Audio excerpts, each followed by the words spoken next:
muhojiratdagi Uyg'urlarning hammasiga o'rtaq bo'lgan xristianlarning bir bo'lgan chet el tuprog'ida tug'ilib cho'ng bo'layotgan ikkinchi avlod Uyg'ur farzandlarining o'z milliy kimligini qandoq va qanchalik saqlab qolish masalasi hisoblanadi. Uyg'ur akademiyasi bosh bo'lib uyushtirgan Uyg'ur madaniyatini qo'g'dash xalqaro ilmiy muhokama yig'inining Uyg'ur tilida o'tkazilgan muhokamasida yana bir muhim tema qatorida maxsus muhokama qilindi. George Washington Universitetining professori Sean Robinson so'z qilib, bu sohaning muhimligi va zarurligi to'g'risida so'z qilgan. Uyg'ur ziyolilaridan Farhod Qurbon Tangirtog'li so'z qilib, muhojiratdagi Uyg'urlarda Uyg'ur kimligini saqlab qolish uchun Uyg'ur adabiyoti va san'atini saqlab qolishning qanchalik muhimligi haqida maxsus to'xtalib, asrlar bo'yi davom qilib zamonimizga qadar yetib kelgan Uyg'ur adabiyoti va san'ati Islomiyatdan ilgirki zamonlarda Uyg'urlarning kimligini dunyoga to'ntib kelgan muhim vositalardan biri bo'lganligini, shundoq bo'lganligi uchun ayni vaqtda G'oz degan o'rtaq nom ostida adabiyot, muzika, san'at qatorliq sohalardagi durdonalar Xitoy tavasidan xalqib Yaponiya va Koreya territoriyasi qadar tarqalganligini, bu xil yuzlanish davrimizga qadar davom qilib Uyg'urlarning pokiz tasvirlarining biri bo'lib qolganligini, ammo hozir bu hol chekinish va yo'qolish qismatiga duch kelishga boshlaganligini bildirgan. Yig'in ishtirokchilarining o'rtaq fikricha, muhojirat hayotida ona til maktablarini hamda Uyg'urlar markazlashgan ijtimoiy to'pni hosil qilish, shuning bilan birga bu xil ona til maktablarida Uyg'ur farzandlari imkonga qadar eng yuqori saviyada Uyg'urcha til o'rganadigan muhit yaratish Uyg'ur kimligini saqlab qolishdagi eng muhim usullardan biri hisoblanadi. Uyg'urlar markazlik o'ltiraqlashgan O'rta Osiyo rayonidagi Qozog'iston va Qirg'izistondan kelgan Uyg'ur ziyolilari Olimjon Hamroyev qatorliqlar Uyg'ur tilining navbatdagi realligi, uning rus tili muhitida qanday larga duch kelayotganlik qatorliq masalalar haqida ma'lumot bergan. Muhojiratdagi ona til maktablarida til o'qitishni texnik unumli ishga oshirishdagi tajribalarim bu qatimqi muhokama yig'inida o'xshamagan shakllarda o'tirib qo'yilgan. Karvan sadosi nomidagi bir qator qisqa filmlar orqali Uyg'ur madaniyat tarixidagi simolarini jonliq obraz shaklida to'plam qilayotgan Dilnur Abdurashid, Uyg'ur rassom Marvoyit Hofiz, Uyg'ur adliya arxiv ombiridan Baxtiyor Umar qatorliqlar obraz orqali bo'libmi ko'rish sezgulari bilan so'zlash va anglash sezgullarini moslashtirib o'qitishning o'lik holda yodlatish shaklidagi ko'nichi usuldan ko'p unumlik va amaliy bo'lganligini jonliq misollar orqali ko'rsatib o'tgan.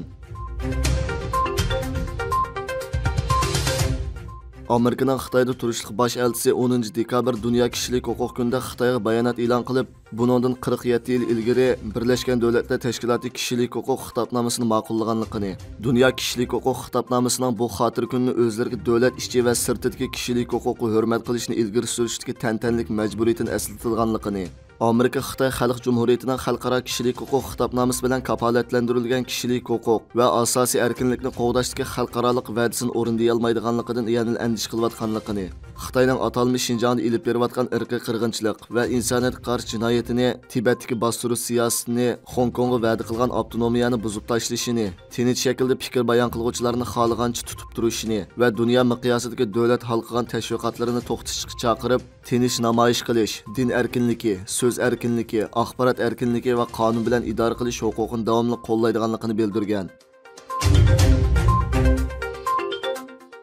Amerika bir yuqori darajalik vakillar o'mki bu haftadan boshlab Xitoyda ziyorati bo'lmoqchi. Amerika Tashqi ishlar ministrligining 10 dekabr kuni bildirishicha, Amerikaning Sharqiy Osiyo Tinch okean ishlariga mas'ul yordamchi tashqi ishlar ministri Daniel Kertenberg bilan Davlat xavfsizlik komitetining Xitoy va Tayvan ishlariga mas'ul oliy direktori Laura Rosenberg prezident Bayden bilan Xitoy rahbari Xi Jinpingning yaqinda o'tkazgan suhbatiga diqqat berish, shundaqla davlat ishlari ministri Belkinning kelar yil Xitoyda ilib boradigan ziyoratiga tayyorlik qilish uchun Xitoyda ziyorati bo'ladi ekan. Bu ziyorat oliy darajalik bir Oqsaroy amaldori, Xitoyning iqtisodiy ichki jihatda xirisga duch kelgan, uning Osiyo rayonidagi zo'rlash xarakterlik siyosati aks ta'sir paydo qilgan bir vaqtda Amerika bilan munosabatni qisqa muddatli normallashtirishni orzu qilganligini bildirib, orqadan e'lon qildi. Ma'lum bo'lishicha, bu so'zlarni Oqsaroyning Hindi Tinch okean rayoni ishlarini moslashtiruvchi amaldori Kordil Campbell 8 noyabr o'tkazgan Aspen bexatarlik munbir yig'inida ta'kidlagan. Kurt Campbell bu so'zlarni qilishning oldida Amerika Xitoy masalasidagi andishalarni ko'zda tutib, o'zining Shimoliy Avstraliyada turishlik qismlarini kuchaytirganligini aytgan.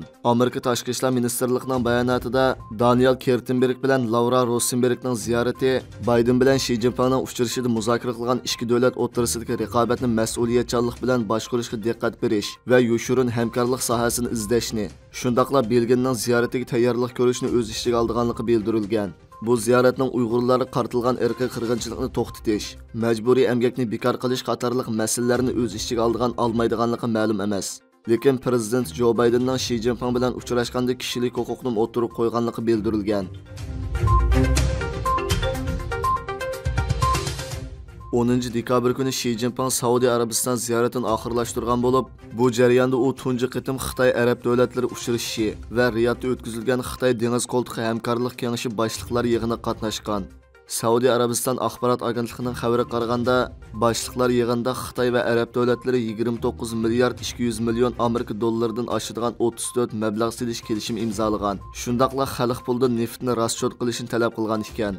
Saudiya Arabiston bilan Amerika an'anaviy ittifoqdosh bo'lib, yaqinqi yillardagi jug'rafiyalik siyosat va iqtisodiy omillar sababidan bo'libmi 2018-yili Saudiya Arabiston o'qituvchi jurnalist va Washington Post gazetining yozuvchisi Jamal Qoshiqchi o'ldirilgandan keyin ikki davlatning munosabatida o'zgarish bo'lgan.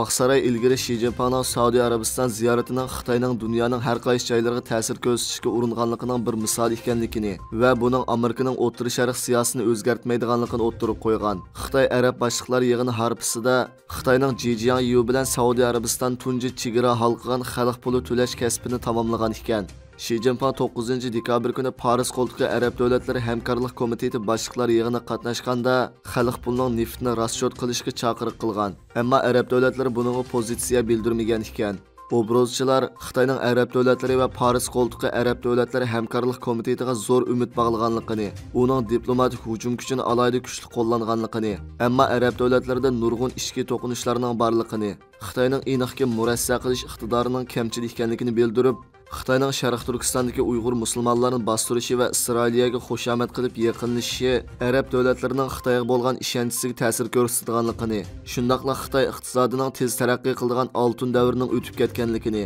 uning O'rta Sharqqa singib kirish va kengayish siyosatining Amerikaning qarshi tadbirlariga duch kelayotganligini, bularning hammasi Xitoyning O'rta Sharqdagi orzu-armonlarini cheklaydiganligini ta'kidlagan.